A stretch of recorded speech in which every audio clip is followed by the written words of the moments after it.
Hey guys, welcome back to the channel. So I got a Chevy Impala in the shop that we just finished some cooling repairs on. And what we're going to do is be bleeding the coolant in this video. Now I'm going to show you guys the way that I do it here at the shop on something of this nature. I do have a vacuum system that I could use on it, but I prefer to show this method because this is probably more readily available to you guys than the vacuum system would be to purchase. The way I'm going to be doing it is I'm going to be using my coolant funnel. Now, this one is very old. The new versions of this, they are clear bottles. They're not yellow. They help you see the coolant a lot better. In this case, I have this one. I've had this one for years, guys. It's probably, I want to say this has been in my collection for about 15 years now. This is one of the first things I bought when I started off in this business. So you're going to take your funnel, and what you're going to want to do is attach it up to your radiator cap or your reservoir, wherever it is that you'll be plugging it in. Now, the way these kits work, and I'll probably make a separate video on the specific kit, is they got these adapters. Let me just get them out of the bag here. What they come with is a bunch of these adapters that'll fit into the radiator or coolant bottle, and then they come in a variety of caps like this that you're going to be able to use. So to fill up our system, we're going to be using our coolant funnel. This thing's real easy to use. Once you have the right adapter, you're going to want to go ahead and put it into your reservoir or your radiator, wherever you're going to be adapting it from. In this case, on this Chevy, we're going to be adapting it right up here on the coolant bottle. So once you get that nice and snug, you're going to go ahead and attach your funnel in there. And what you're going to want to do is go ahead and fill it up. Now, this car takes Dex Cool, and I'm going to warn you guys are going to be seeing this Motorcraft bottle. This is not Motorcraft coolant. I like these Motorcraft bottles, and I saved them from a previous coolant job that I did because these are nice and thick and they hold up really well. The way I use my coolant is I have a universal conforming coolant. I have about 3 variations of it, and it comes in Dex Cool and all these other variations for different manufacturers, makes, and models. And I just use these bottles. I basically fill them up and I reuse the bottles because they're nice and sturdy. So please don't knock me in this video saying you put Ford coolant inside of a Chevy. There's Dex Cool in here. So what you're going to want to do is go ahead and fill up your system. Now, sometimes you got to be careful when you're using this because it will burp at you and it'll kind of splash you. So what I do is just kind of slowly fill it up like this. Now, I'm going to do this off camera, guys. I'll be back with you guys once I have it all filled up. Now that we got our coolant funnel filled up, I have my coolant line right about here. You don't want to get too far up there, guys. I like to leave it just at the base here. It'll give me a high coolant point right up to there. So the next step that I'm going to do in this process is I'm going to go inside the car. I'm going to make sure that I'm in full heat mode, meaning the temperature is raised up as high as it can go.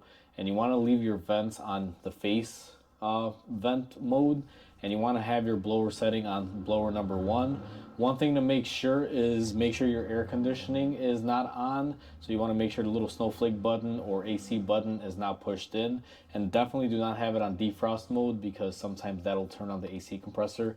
The reason why you don't want the AC on is as soon as your air conditioning is turned on, whether in defrost or you hit the button, what happens is your radiator fans kick on. And the way you're supposed to bleed a cooling system is you're supposed to wait for the fans to come on naturally once the engine reaches a certain temperature. Because what happens when the engine reaches a certain temperature, the thermostat will open up and the coolant will kind of flow all in the system. And when that coolant will flow all inside the system, the air pockets will come out and they'll be burped up through the funnel. So I'm going to go ahead and do that off camera. And then I'm going to start the car and I'm going to let it run. And I'll be back with you guys after it's running. So I'm back, guys. The car's been running for about 10 minutes, and at this point it's basically a waiting game. All I'm doing is monitoring the level of coolant in here and looking at my fans to see if they come on, or I'm listening for them to come on. And I'm also paying attention to my temperature gauge that's inside the car just to make sure we're not overheating. Now, this is probably going to take a little bit longer, so I'm not going to keep the camera on and have you guys just watch me stand here looking at a car and monitor it. But just to show you, this is what happens in the funnel. If you guys can see, the coolant will basically rise up and I'll fill it if it drops down. And if you guys see those air bubbles in action, that's the air coming out of the system. It takes a while, but once you get all the air out, it'll definitely be good and easy. Okay guys, I'm back. So it's been about half an hour or so. If you guys can see, and it may be difficult to kind of get it in there, but the cooling fans are running. You guys can hear them going. and most of the air is pretty much gone out. I'm just getting the last bits. Now this is the first time that the coolant fan has come on this car, and what I'm gonna do is I'm gonna let it run and wait for it to cycle up again and get warm again and have the cooling fan come on.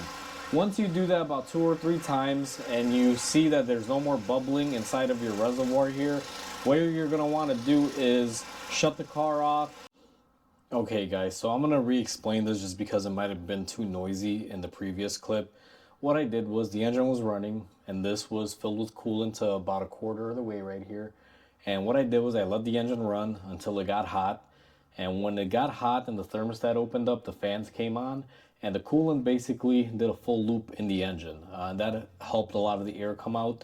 This thing was bubbling pretty good and it was taking in coolant. And after I did that, I topped it off with some more coolant and I waited again, let it do it again. So the fans came on for a second time. Same thing, more air came out. Then I went ahead and waited about another 10 minutes or so, and the same thing happened again. I did it for a total of 3 times. Filled this up with some coolant, then I noticed that there were no more air bubbles coming out, and then I went ahead and I shut off the car. So right now we are where we shut off the car. We're at that stage. With the way I like to remove my tool now, because you want to get as much air as you can out. Now I know there's no air in the system, but I'm going to show you guys what I do. Normally what I prefer to do is grab a radiator hose. In this case, I'm going to do the upper one. And what I'm going to do is I'm going to go ahead and pinch it off with my hand. Now be careful guys, because it is very hot. And let me show you what happens when I pinch it off with my hand. So here's a radiator hose. I'm just going to be squeezing it. And every time I squeeze it, you guys will notice the coolant is basically coming out of there. So in order to get maximum fill and to get, you know, the majority out, because you may have too much in here, what I like to do is I squeeze my pipe or my coolant hose, and then I go ahead and I set my plunger that keeps my funnel from leaking.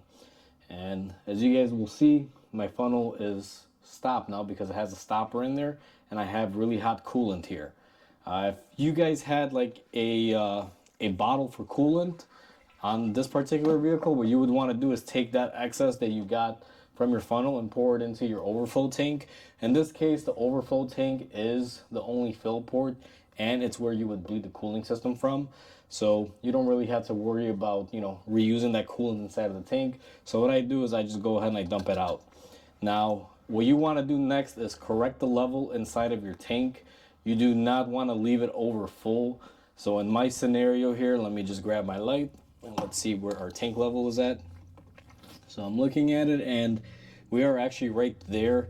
I'm just a hair bit over the full mark, which is totally fine in my book, because after you get the coolant system flushed or serviced, you may still have some remaining air in there. So it's not a bad idea just to leave it just a little bit over full. Even on my overflow bottles after a cooling job like this, I normally will throw a little bit extra in there so that way it has enough to compensate for any air loss that maybe the bleeding procedure didn't get out. Once you do that and your coolant is good, you're going to want to go ahead and just put your cap on, and that entails a coolant bleeding service on pretty much almost anything out there. Now that we've corrected our coolant level in the bottle and everything is set, we capped off our system, what you're going to want to do is clean up your general area. Now I made a little bit of a mess. I spilled a little bit of coolant, so I'm going to go ahead and clean up my mess with some water and some, degreaser, and clean up this engine a little bit. You can choose whatever method you want, makes no difference. Whatever makes you happy, go ahead and use it. One thing I do want to mention is this funnel that you saw in use today does work on these bottle type systems where they only have a bottle for the fill and for the bleeding. And it also works on the radiator systems where you have the actual fill on the radiator. Just find the right adapter. It's exactly the same process, guys. Not really a big difference. It's just, this is 2 different styles. Some of them have pressure tanks like this one. And then the other ones just have a regular, overflow tank, and the actual pressure side is on the radiator. So just be mindful of that. Same exact procedure, just adapt it. With that said, if you guys don't have this funnel, you can do the same thing at home. All you have to do is just make sure you fill up your bottle all the way and then just follow the procedure just like we did where you're checking on it. And same thing goes if you have the radiator fill. Just fill the radiator or the bottle all the way to the very top as much as you can. Run the car, do the same exact thing. You'll bleed out most of your air. The only key difference is, guys, you're going to make a huge mess if you don't have a funnel like this that can adapt it, because all your coolant will get everywhere every time the system releases air. So be mindful of that. With that said, hopefully you guys enjoyed this video, and please comment, like, and subscribe. It'll definitely help my channel grow. I just want to say thank you for watching. Hope you guys have a great day, and I'll catch you guys on the next repair.